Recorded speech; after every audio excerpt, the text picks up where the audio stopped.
Hai teman-teman, pada kesempatan kali ini saya dan kelompok saya akan menjelaskan contoh aplikasi dari sistem informasi manajemen. Sebelumnya, perkenalkan saya sendiri, Niputu Indah Kurnia Pratiwi, absen 32.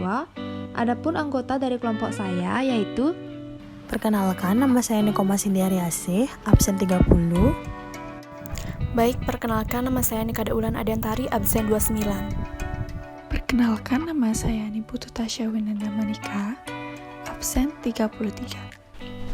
Nama saya Tito Aji Pangestu, absen 36.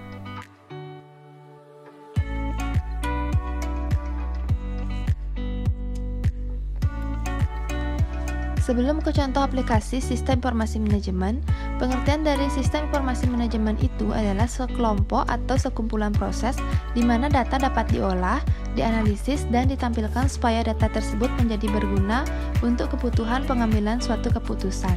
Sistem ini merupakan alat yang sangat berguna untuk menunjang dan mengendalikan operasi perusahaan. Salah satu contoh dari aplikasi sistem informasi manajemen ini adalah aplikasi Aku Dicari dan Raja Call. Pada aplikasi yang pertama ini, kami akan menjelaskan aplikasi Aku Dicari. Aku Dicari atau administrasi kependudukan daftar sendiri dan cetak sendiri merupakan inovasi pelayanan administrasi kependudukan yang dilakukan dengan media elektronik yang berbasis web yang memanfaatkan fasilitas teknologi dan informasi. Adapun fitur dari aplikasi Aku Dicari, yang pertama yaitu jenis layanan, yang kedua statistik, yang ketiga bantuan, yang keempat login user, dan yang kelima pendaftaran user baru. Selanjutnya kita akan membahas mengenai jam operasional, di mana jam operasional dan pelayanan aplikasi ini dimulai pukul 8 sampai 12 di hari Senin sampai Kamis, sedangkan pukul 8 sampai 11 untuk di hari Jumat saja. Selain itu, adapun jenis-jenis layanannya sebagai berikut.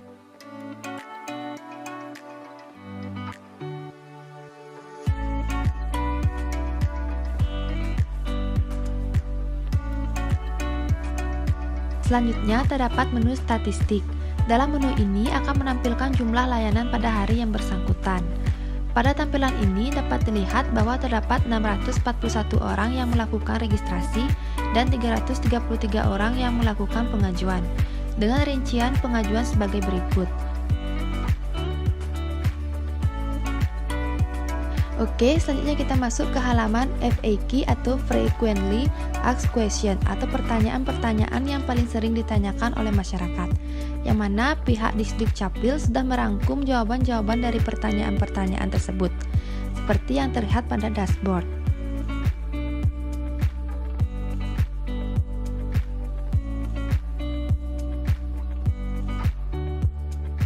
Pada menu selanjutnya, kita masuk ke pilihan login user. Apabila masyarakat yang ingin mengurus surat-surat penting sudah memiliki akun atau user, masyarakat hanya perlu memasukkan no KTP dan password kemudian klik login. Apabila sudah berhasil login, maka akan muncul tampilan seperti ini. Pada tampilan ini, kita bisa melihat daftar pengajuan, notifikasi, jenis layanan, statistik, bantuan, dan ganti password. Tampilan menu-menu tersebut kurang lebih sama seperti tampilan menu utama di halaman awal. Pada daftar pengajuan, kita dapat melihat contoh dari pengajuan layanan KTP, sehingga akan terlihat riwayat dari jenis pengajuan yang dilakukan.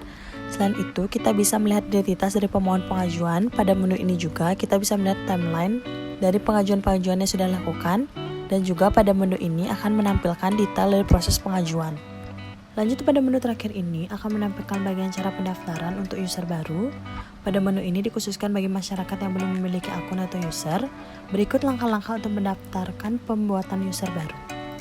1. Langkah pertama, masukkan non-NIK yang terdapat pada kartu KTP.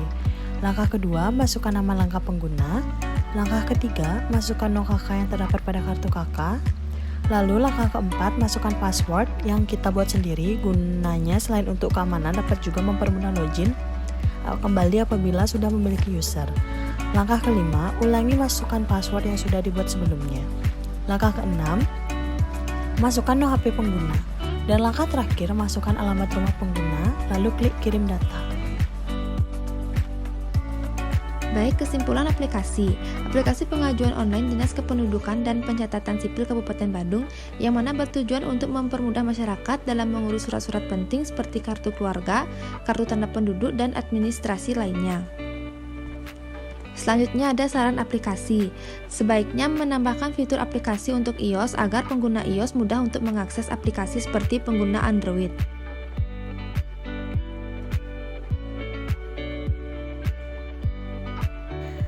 Di sini saya akan menjelaskan aplikasi kedua dari kelompok kami, yaitu aplikasi Rajacol. Aplikasi Rajacol ini merupakan salah satu aplikasi yang berada di portal website Dhamma Mandala. Nah, saat ini kami akan membahas salah satu dari aplikasi Dhamma Mandala, yaitu mengenai aplikasi Rajacol.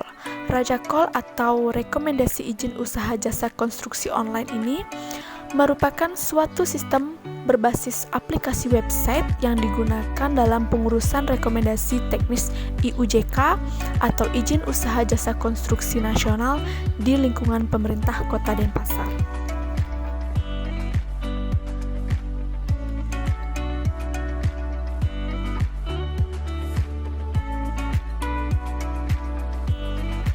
Setelah masuk di website Dhamma Mandala, kita klik aplikasi Rajacol. Kemudian selanjutnya, kita harus melakukan login terlebih dahulu. Langkah-langkahnya dengan memasukkan alamat email dan password email, lalu klik login. Maka akan terlihat tampilan seperti ini. Di mana pada tampilan ini akan muncul menu-menu seperti yang pertama, menu landing page, yang kedua menu syarat permohonan IUJK, yang ketiga menu identitas pemohon, yang keempat menu daftar perusahaan, dan yang terakhir pengajuan permohonan. Jadi pertama kita akan membahas isi dari menu landing page. Isi pertama yakni terdapat nomor kontak yang bisa kalian hubungi apabila mengalami kendala saat penggunaan aplikasi. Selain itu, kita dapat melihat alur pengajuan permohonan rekomendasi IUJK. Berikut langkah-langkahnya. Selain itu, apabila kalian kurang memahami cara penggunaan aplikasi Rajacol ini, kalian dapat mengunduh panduan penggunaan Rajacol yang sudah disediakan. Setelah kalian unduh, akan terlihat panduan seperti tampilan ini. Pada menu selanjutnya, yakni pada syarat permohonan IUJK, terdapat syarat permohonan IUJK baru dan perubahan, beserta contoh-contoh formulirnya. Dalam menu identitas pemohon, kita dapat melihat bahwa terdapat identitas diri dari pemohon tersebut. Menu selanjutnya yakni terdapat daftar perusahaan. Klik tambah untuk melengkapi form perusahaan, lalu masukkan nama badan usaha, alamat, nomor handphone, nama direktur perusahaan, nomor NIK direktur, kemudian lengkapi berkas-berkas untuk pengajuannya. Kemudian akan muncul tampilan seperti ini. Dalam menu pengajuan permohonan, berfungsi untuk melihat seberapa banyak pemohon IUJK di hari tersebut. Pada tampilan menu ini, kita akan membahas mengenai laporan pemohonan.